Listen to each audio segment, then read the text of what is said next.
Good morning. Good morning. My name is Rodney Glover. I'm a non-party affiliated candidate for governor of Florida. I received a notification for violation from TikTok for teaching, specifically the violation on what the roles of the governor are. So this is essentially just a pause on that teaching until they go and verify this. It was really interesting because I'm just explaining to citizens that these are statutorily and constitutionally the powers that the governor can or cannot utilize, and where we find that in the statute or where we find that in the Constitution to validate that information.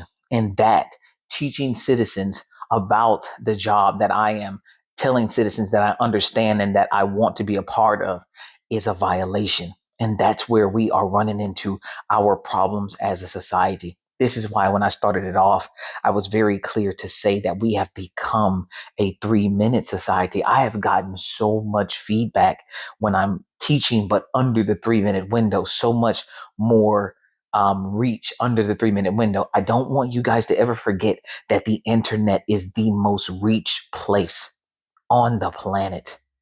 If you want to get the word out, if you want to go up against corporations, if you want to have your voice heard, this is where you do that.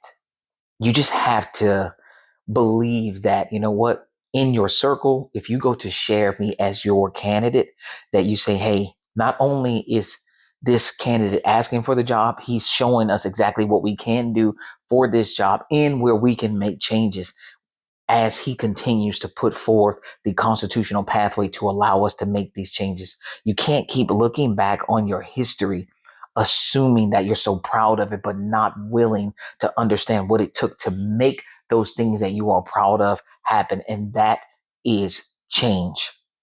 However you view change, it's still change. Whether or not you view it as right or wrong, moral or immoral, it's still change. And right now, what we're battling against is whether or not it is okay, in my opinion, to educate you.